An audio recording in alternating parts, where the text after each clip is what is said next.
Ways to get started with the patch function.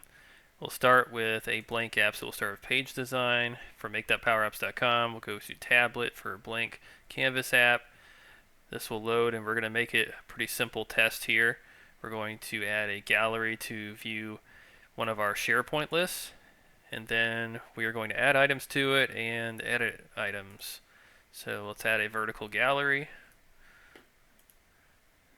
and once that's added, we need to get a data source. I'm going to go ahead and add a data source here via this method. Oh, there's SharePoint, and let's add that connection. Top level site. Let's do custom list.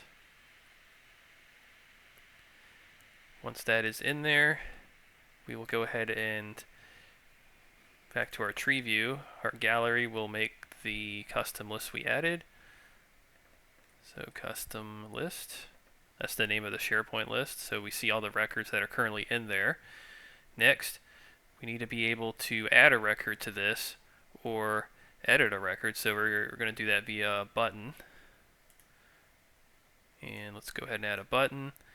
OnSelect is the property we want to be on, so we can select OnSelect if it's not already there.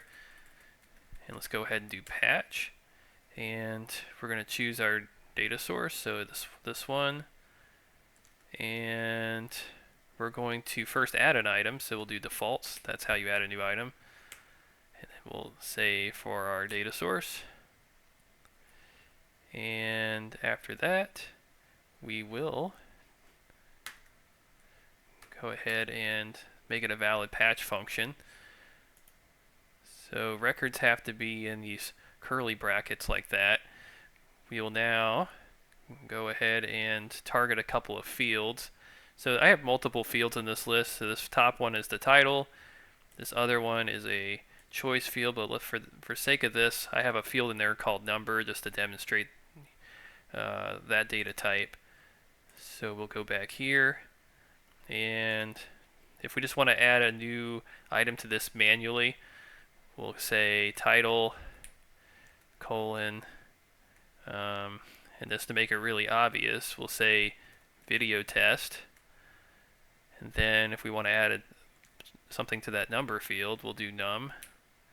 And then we'll do just a straight number, so we'll do 500.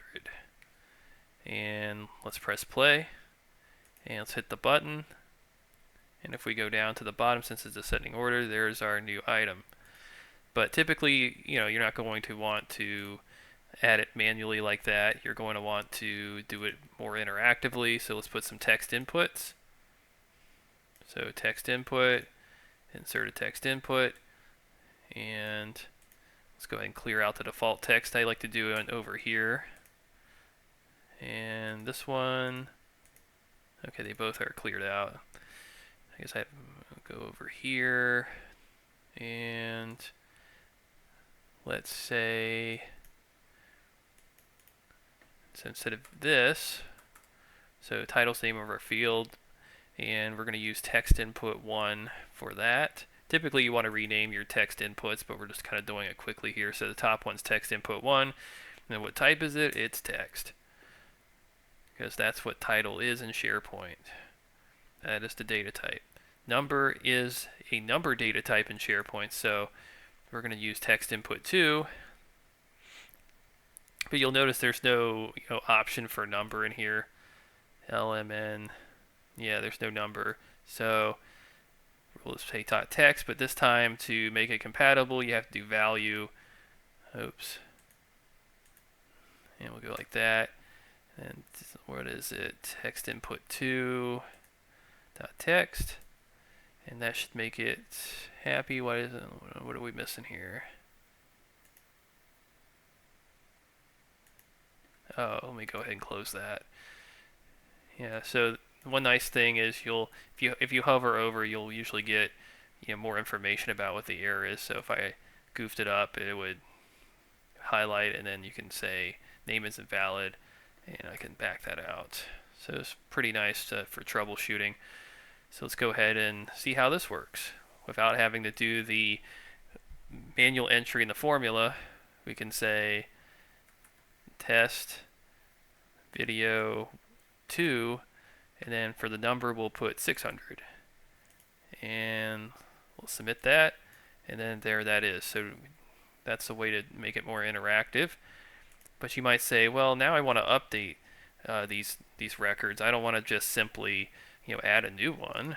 So instead of defaults, what we want to use here instead, and there's a couple ways to do this, but one way I like to do is just target the gallery. So whichever item you select in the gallery, you can then update. So we'll do gallery 1, and you have to do selected, and we'll back this out because that doesn't apply anymore. And we'll go ahead and press play to simulate it. So let's update this this top one here that says test 2. So we'll say video test 800, and we'll say 900 for that. And since it's currently selected, we can see here from the left side, if we select this one, same thing. So those are the basic mechanics of Patch, just to kind of get started as an intro on it. There's obviously more to dive into, but hey, if you're looking to get started on it, this is a great way to do it, great way to practice. And I'll leave a link to the patch function documentation in the description below. Thanks.